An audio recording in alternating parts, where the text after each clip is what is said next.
नमस्कार, मेरा नाम है सत्सिंह। दी हरियाणा टॉक्स के खास मुद्दे में आपका स्वागत है। नमस्कार, मेरा नाम है ओपी वशिष्ठ। खास मुद्दे में हम बात करेंगे भूपेंद्र सिंह हुड्डा जो पूर्व मुख्यमंत्री हैं, उन्होंने विधानसभा में एक मुद्दा उठाया कि भाजपा ने हारी हुई सीटों पे शैडो विधायक लगाए हैं, जो कि ये चुने हुए विधायकों का अपमान है और लोकतंत्र में यह परंपरा सही नहीं है। भूपेंद्र सिंह हुड्डा जो पूर्व मुख्यमंत्री तो हैं ही, रोहतक के गढ़ी सांपला किलोई असेंबली कॉन्स्टिट्यूंसी से विधायक भी हैं। और बीजेपी ने एक नया एक्सपेरिमेंट इस बार किया है कि जितनी भी सीटें बीजेपी 2024 विधानसभा चुनाव में हारी थी, उन 42 सीटों पर उन्होंने अपने जीते हुए विधायक, उनमें से मंत्री भी हैं, डिप्टी स्पीकर भी हैं, उनको हारी हुई सीटों के ऊपर प्रभारी लगाए। और अभी हाल ही में महम की सीट, जो महम के नाम से जानी जाती है, महम एक ऐतिहासिक जगह भी है, तो दादरी के विधायक, बीजेपी विधायक अभी कुछ दिन पहले वहां आए भी थे। उसको लेकर के भी अभी कांग्रेस ने ये जो बोल्ड स्टेटमेंट दिया है, शायद कहीं ना कहीं उसका रिएक्शन भी देखा जा रहा है।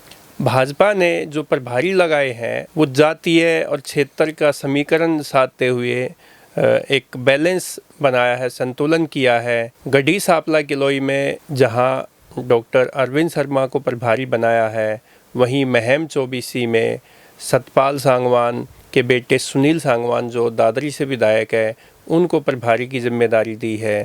रोहतक में विपुल गोयल जो वैश्य समाज से संबंध रखते हैं, उनको यहाँ का प्रभारी बनाया है। और कलानौर में अनिल यादव को यह जिम्मेदारी दी है। जबकि श्रुति चौधरी को एलनाबाद, जहां से अभय सिंह चौटाला का भी चुनाव जीतते थे, और अरविंद शर्मा को गढ़ी सांपला किलोई। इंटरेस्टिंगली अनिल विज जो बीजेपी के कितने बड़े कद्दावर नेता हैं, उनको कहीं भी नहीं लगाया। हो सकता है स्वास्थ्य उसके कारण हो, या फिर उनका जो बगावती नेचर है वो उसका रीज़न रहा हो। ये तो बीजेपी बेहतर तरीके से बता सकती है। तो सत्सिंह जी, ये जो प्रभारी लगाए है ना, इसमें भाजपा ने एक पंथ से दो काज किए हैं। वो कैसे किए हैं? एक तो जो भाजपा के प्रत्याशी थे 42 सीटों पे जो चुनाव हारे हैं, उनको उनकी औकात दिखा दी कि भाई आप लोग जो हैं वो यहाँ पे एज ए विधायक की भूमिका सही तरीके से नहीं निभा पाएंगे। अगर आप निभा पाते तो चुनाव ही जीत जाते। दूसरा, उनके ऊपर जैसे प्रभारी बना दिए। अब वहाँ की जो समस्याएं हैं, लोगों के जो काम काज हैं, जो सरकारी योजनाएं हैं, विकास के काम है, उनकी निगरानी प्रभारियों के जिम्मे सौंप दी है। संगठन का काम भी जो है वो प्रभारी देखेंगे। तो वहाँ के जो प्रत्याशी है, अब उनके दिल पे क्या बीत रही होगी आप ये देखिए, जब उनके इलाके में कहीं दूसरे विधायक मंत्री आके लोगों की समस्याएं सुनते हैं, विकास कार्यों के लिए अधिकारियों की मीटिंग लेते हैं या संगठन को लेकर मीटिंग लेते हैं, तो उनके दिल पे क्या बीतती होगी, ये तो वो जो वहाँ के प्रत्याशी है बीजेपी के, वही भली बात बता पाएंगे। मैं इसको ना एक दूसरे रूप में भी देखता हूँ। देखिए, जिस भी सीट पर विधायक होता है, अगर उसकी पार्टी की सरकार नहीं होती और लोग उसके पास काम के लिए जाते हैं, तो उसका एक स्टैंडर्ड सा बहाना होता है, जी हमारी सरकार नहीं है, हम तो कोशिश कर सकते हैं, अधिकारी को कह सकते हैं, अब क्या कर सकते हैं। एक बड़ा सा ना एक सॉरी सा वो कर लेते हैं, मुंह बना लेते हैं, या एक बहाना सा जो ना लग जाता है, और लोग भी इसको समझते हैं। लेकिन अगर उस पर जीता हुआ विधायक आएगा और वो जनता उसके पास धीरे धीरे जाना शुरू कर देगी, तो ऑब्वियसली उस जो चुना हुआ विधायक है अपोजिशन पार्टी का, उसका तो कद कम होगा, क्योंकि लोग उसके पास जाएंगे नहीं। लोग उसके पास जाते ही मजबूरी में है, बेशक वो विपक्ष का विधायक है, लेकिन विधानसभा में और अधिकारी जो हैं उसका फ़ोन तो उठाएंगे। लेकिन जो ये बीजेपी का गेम प्लान है कि हमारे पास 48 तो सीटें हैं, जो बाकी 42 बच गई, उसके अंदर हमने एक एक विधायक को, जो मंत्री भी हो सकते कोई भी है, उनकी जिम्मेदारी लगा दी, उनके थ्रू काम होंगे। तो एक बात तो तय है कि बीजेपी 90 के 90 विधायक जो सीटें हैं, विधानसभा हैं, उन पर काम करना चाहती है। उसका क्रेडिट जो है ऑब्वियसली अपने प्रभारियों को देना चाहती है, तो लोगों को तो इसमें फ़ायदा ही है। जहाँ तक चौधरी भूपेंद्र सिंह हुड्डा की बात है, उन्होंने कल विधानसभा में ये मुद्दा उठाया कि ये परंपरा ठीक नहीं है कि इस तरीके से तो जो चुना हुआ विधायक है उस तरह से उनकी पावर भी कम हो जाएगी एक तरह से, मतलब ये डेमोक्रेसी के लिए भी सही बात नहीं है। तो जहाँ तक हुड्डा साहब की बात है, वो तो देखो हुड्डा साहब 2 बार के मुख्यमंत्री हैं, कितने बार विधायक रह चुके हैं, वो ज़्यादा ये प्रोसेस तो वही जानते हैं, लेकिन लोगों को तो काम चाहिए, वो चाहे विपक्ष वाला करवा दे, सरकार करवा दे, उनके काम होने चाहिए। और मुझे लगता है अगर बाहर से कोई प्रभारी आएगा बन करके जो विधायक का एक तरह से रूप होगा, क्योंकि उनका तो विधायक हार गया बीजेपी का, तो काम होने की संभावनाएं जो हैं वो ज़रूर बढ़ जाएंगी। सबसे बड़ी बात ये है कि जब पूर्व मुख्यमंत्री मनोहर लाल हरियाणा के मुख्यमंत्री के तौर पे काम करते थे, तो उन्होंने एक पूरा मैसेज ये दे रखा था कि जहाँ पे हमारे विधायक हैं वो वहाँ पे अपने विधायक का जो काम है वो भली भांति देखेंगे और करेंगे। जहाँ पे हमारे विधायक नहीं जीत पाए जहाँ पे विपक्ष के विधायक के चुनाव जीत के आए हैं, वहाँ पे हमारे जो प्रत्याशी है वो एज ए विधायक ही वहाँ पे काम करेंगे और विधायक की भूमिका में काम करेंगे। अपने विधानसभा का विकास के काम मेरे तक लेके आए और वहाँ के लोगों की समस्याएं जो है वो सुने, उन समस्याओं का निपटान करें, अधिकारियों के साथ बैठक करें। उन्होंने सीधे सीधे ये कह दिया था कि जो प्रत्याशी है वही हमारे विधायक होंगे। लेकिन जैसे ही नायब सिंह सैनी मुख्यमंत्री बने, हालांकि ये संगठन का भी एक हो सकता है ये निर्णय हो, लेकिन जैसे ही मुख्यमंत्री मनोहर लाल यहाँ से सेंटर में गए, केंद्र में उनको जिम्मेदारी मिली, तो अब वहाँ हारी हुई सीटों पे प्रभारी लगा दिए। हालांकि अच्छा काम बात है जो आपने अभी बताई कि भाई वहाँ पे अधिकारी जो है वो वहाँ के प्रभारी को, क्योंकि कुछ तो मंत्री है, 11 तो मंत्री है जो प्रभारी बनाए हैं, एक डिप्टी स्पीकर है कृष्ण मिड्ढा, हाँ, और कुछ विधायक है, तो सबकी जिम्मेदारी दी है। एक मंत्री जब किसी की विधानसभा में जाएगा तो वहाँ के जो प्रशासनिक अधिकारी है, वहाँ के जो संगठन के लोग हैं, भाजपा के कार्यकर्ता है, एक तो वो सीरियसली वहाँ पे जाएंगे, मीटिंगों में जाएंगे, काम लेके जाएंगे, अपने हल्के की बातें बताएंगे। और दूसरा ये है कि वहाँ पे काम होने की गुंजाइश कुछ बढ़ जाएगी। लेकिन इसमें आप ये देखिए ना कि जो प्रत्याशी है भाजपा के, जिन्होंने चुनाव लड़ा, अब वो उनके पास कौन आएगा? जनता तो उनके पास आएगी नहीं। वो तो अपने प्रभारी के नंबर अपने मोबाइल में फीड कर लिए वहाँ के कार्यकर्ताओं ने भी, और जो उनके पदाधिकारी है भाजपा के, अब वो अपने प्रभारी को फ़ोन करेंगे कि जी अब एक चक्कर और लगाओ आप, कुछ लोगों की समस्याएं है, दरबार लगाना है, चाय का भी प्रोग्राम है कुछ कार्यकर्ताओं के घर पे, अधिकारी फला सुनता नहीं जी, एक बार फ़ोन कर दो आप। तो वहाँ के जो प्रत्याशी है एक तरीके से मैं कह सकता हूँ उनको बिल्कुल साइडलाइन कर दिया है। हालांकि कुछ प्रत्याशी ऐसे हैं कि जो आज भी विधायक से भी ज़्यादा पावर रखते हैं। बेशक वो चुनाव नहीं जीत पाए, लेकिन विधायक से और मंत्री के इक्वल वो पावर रखते हैं। लोग उनकी सुनते हैं, अधिकारी उनके घर पे दस्तक देते हैं कि कोई काम हो तो बताइए। जी, मैं आपका इशारा समझ गया। आप रोहतक की बात करें जहां हम अभी बैठे हैं, तो यहाँ पूर्व मंत्री, पूर्व रोहतक विधायक मनीष ग्रोवर की आप बात करें। देखो मनीष ग्रोवर की जहाँ तक बात है ना, अपने जीवन में वो 2014 से लेकर 2019 तक विधायक बने और मंत्री भी रहे और बड़े पावरफुल मंत्री रहे। लेकिन इंटरेस्टिंगली पार्टी की सरकार 2019 के बाद रिपीट की और 2024 में भी रिपीट की, और मुख्यमंत्री जो है ना मनोहर लाल जी रहे। मनोहर लाल जी के खासम खास, और मनोहर लाल जी रोहतक से बिलोंग करते हैं, इनके बहुत पुराने साथी हैं, तो उनकी ताकत मनोहर लाल से। और मनोहर लाल आज बेशक हरियाणा के मुख्यमंत्री नहीं हैं, लेकिन वो सेंटर में और भी ज़्यादा ताकतवर हैं। तो जब तक, हालांकि आज भी उनको वो सुप्रीम सीएम बोलते हैं हरियाणा, हाँ, सुपर सीएम का एक वो कहा जाता है, और वो काम भी करवाते हैं। अब काम के लिए अड़ भी जाते हैं। यहाँ पर बीजेपी ने विपुल गोयल को लगाया है, मंत्री है, जो मंत्री हैं, और रोहतक का प्रभारी लगाया। लेकिन यहाँ तो मुझे लगता है विपुल गोयल जी के लिए ज़्यादा काम होगा नहीं, क्योंकि मनीष ग्रोवर जी जितना वो प्लान करके आएंगे उससे ज़्यादा तो ऑलरेडी वो लोगों के काम वैसे ही करवा देते हैं, वैसे ही काम कराते। इतनी तो मनीष ग्रोवर का, मनीष ग्रोवर के अलावा भी मैं बात करूं, बादली से आप बात करो, कुलदीप पूर्व में कृषि मंत्री है ओम प्रकाश धनखड़, क्या वो किसी और जो प्रभारी आएंगे, क्या वो उनसे ज़्यादा ताकतवर होंगे, या वो समझते होंगे कि अपने इलाके में वो सेंधमारी करने देंगे अपने विधानसभा नहीं में? नहीं, मुझे लगता है कि जो विधायक बाहर से आएगा ना, उसका कम से कम आइडिया ये नहीं होगा कि मैं इस इलाके में सेंध मारी मारूं, आइडिया नहीं। देखो आप सत्सिंह जी, राजनीति में ना कोई किसी का सगा नहीं होता। आप ये देखिए कि कोई प्रभारी वहाँ पे जाएगा तो लोग जब समस्याएं उनको सुनाने शुरू कर देंगे, फ़ोन उनका करना शुरू कर देंगे, अधिकारी उनका फ़ोन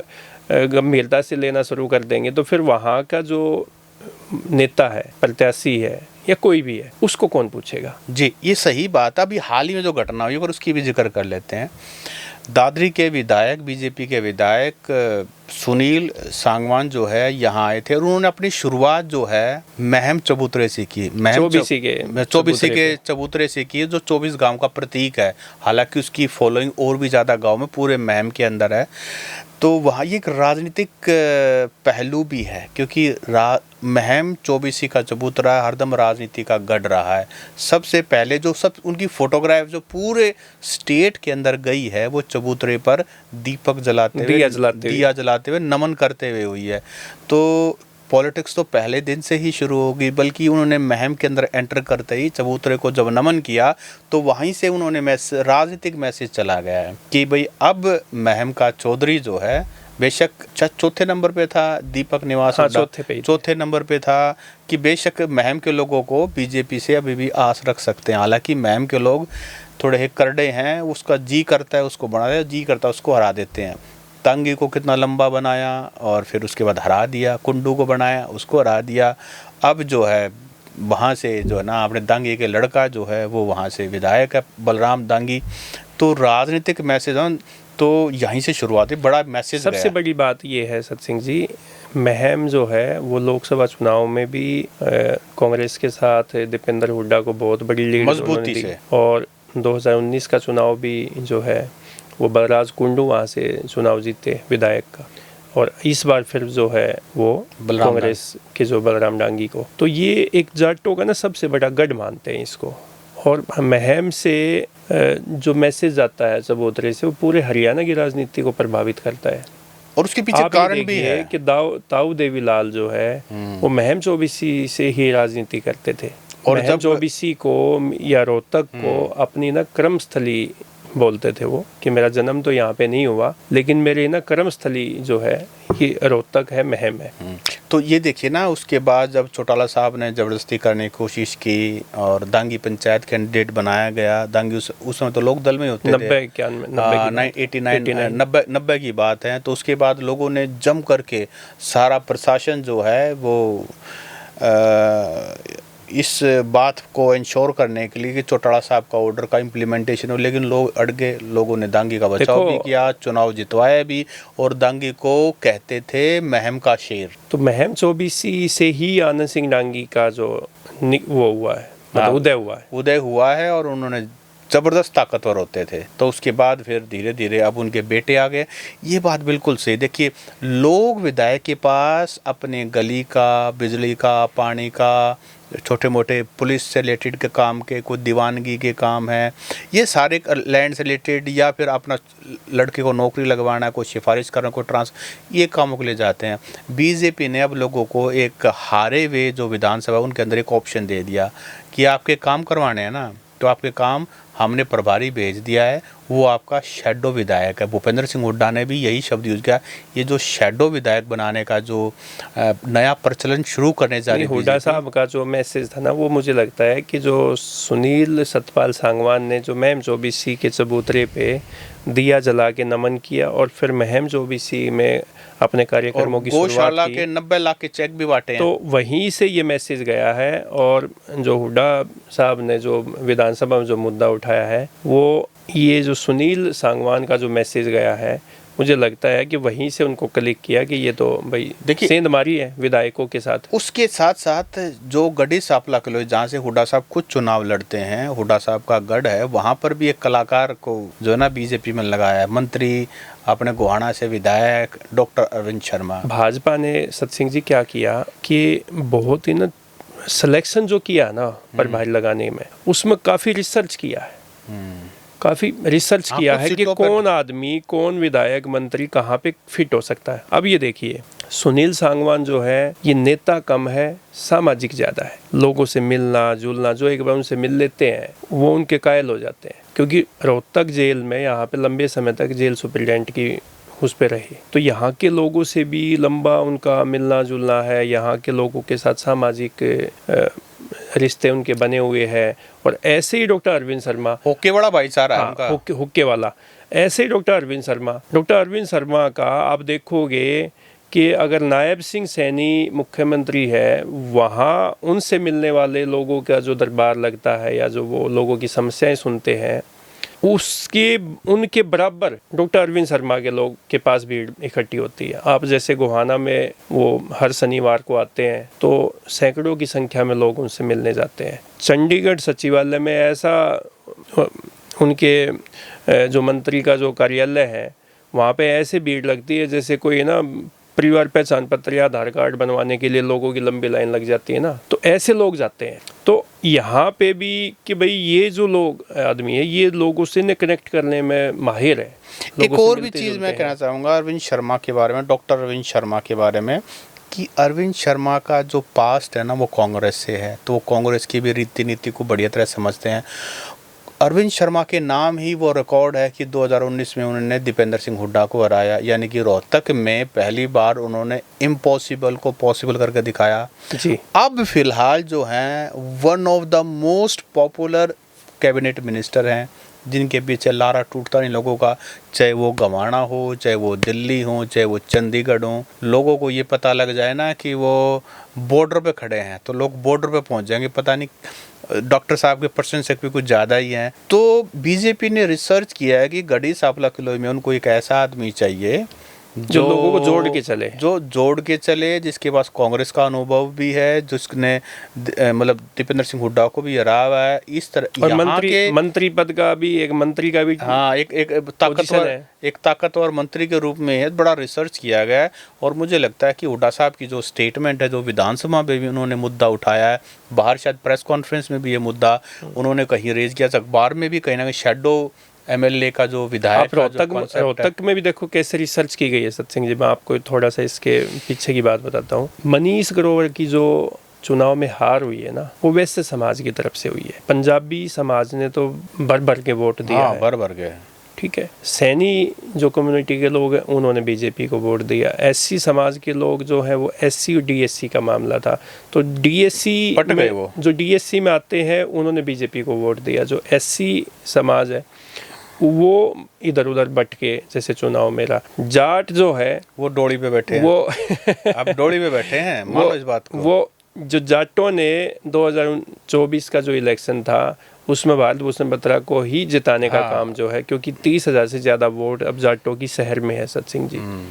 अब जो वैश्य समाज है, जो भाजपा भी रुक के मारती है और आम लोग भी जो मनीष की हार का एक कारण मानते हैं, वो मानते हैं कि भाई बनिया समाज जो है वो वोट नहीं दे पाया जितनी उम्मीद करते थे। तो वहाँ पे वैश्य समाज से ही, बनिया समाज से ही विपुल गोयल को यहाँ प्रभारी बनाया है। तो अब देखो ना कितना इसमें रिसर्च देखिए बीजेपी की कि कहाँ किस लेवल पे जाके काम किया। बहादुरगढ़ में जो प्रभारी बनाए हैं वहाँ पे इंडिपेंडेंट है राजेश जून, लेकिन वहाँ पे प्रभारी किसको बनाया, साथ लगते खरखोदा से जो विधायक पवन खरखोदा को, वहाँ उनको प्रभारी बनाया है। तो मैं मोटी मोटी जो विधानसभा की जो रोहतक, सोनीपत और झज्जर की जो सीटें हैं उसमें थोड़ा सा हम आपको बता दें कि महम में जो प्रभारी है वो सुनील सांगवान है, सरखी दादरी से विधायक है। गढ़ी सांपला किलोई में जो भूपेंद्र सिंह हुड्डा जहाँ से विधायक है वहाँ पे डॉक्टर अरविंद शर्मा है। रोहतक से विपुल गोयल है, मंत्री है अर्बन लोकल बॉडी के। कलानौर में अनिल यादव है। गन्नौर में जहाँ पे निर्दलीय विधायक है वहाँ पे मुकेश शर्मा को वहाँ पे जिम्मेदारी दी है। बड़ौदा में रणधीर पनिहार को प्रभारी बनाया है। जुलाना में जहाँ विनेश फोगाट विधायक है, और अभी विनेश फोगाट का आपने देखा भी होगा, एक विधायक एक एसएचओ के साथ फ़ोन पे बातचीत करने को लेकर उन्हें शिकायत की कि भाई मेरे साथ इन्होंने तू तड़ाक हुआ, हालांकि उसमें कुछ निकला नहीं। वहाँ पे लक्ष्मण यादव को जिम्मेदारी दी है। झज्जर में आरती राव जहाँ पर गीता बुक्कल रिजर्व सीट विधायक है। आदमपुर में देखो मंत्री है कृष्णलाल पवार, भादोगढ़ में पवन खरगोदा हम जिक्र कर चुके हैं, बेरी में हरिंदर सिंह है और बादली में तेजपाल तंवर। जो मोटा मोटा, तो ये मोटा मोटा हम बात करें, ऐसे ही सिरसा, रानिया और फतेहाबाद में वहाँ पे जैसे एक सरुति चौधरी को जिम्मेदारी दी एलनाबाद है। के अंदर दी है, जहाँ से अभय सिंह चौटाला बनते आए हैं, लेकिन इस बार वो चुनाव हार गए। तो हम बात करें जैसे एक जातीय भी समीकरण साथ दे गए हैं, क्षेत्रवाद का भी मामला देखा गया है और कौन कहाँ पे फिट हो सकते हैं, ये सब चीज़ों का ध्यान रख के ये प्रभारी बनाए, जो शैडो विधायक की जो बात कर रहे हैं यहाँ पे। तो साथियों, शैडो विधायक का जो कॉन्सेप्ट है उसको लेकर के राजनीति गर्म है। कल हुड्डा साहब ने भी विधानसभा में इस मुद्दे को उठाया। आपका सोचना क्या है? क्या शैडो विधायक से, क्या इसका पर्पस ये है कि ज़्यादा से ज़्यादा लोगों से गवर्नमेंट जुड़ पाए और उनके काम करवा पाए, या कहीं ना कहीं ये डेमोक्रेसी के लिए खतरा है, ये प्रचलन जो है गलत है, जैसा कि कांग्रेस ने इसका मुद्दा बनाने की कोशिश की है? ये आप कमेंट करके हमें बताएं। आप ये भी बताएं कि आपके विधानसभा क्षेत्र में कौन प्रभारी लगा और क्या उन्होंने अभी तक वहाँ पे विजिट किया है, अधिकारियों के साथ विकास कार्यों के साथ का कोई जायज़ा लिया या संगठन की कोई मीटिंग ली है? ये भी हमें कमेंट करके ज़रूर बताएं। नमस्कार। नमस्कार।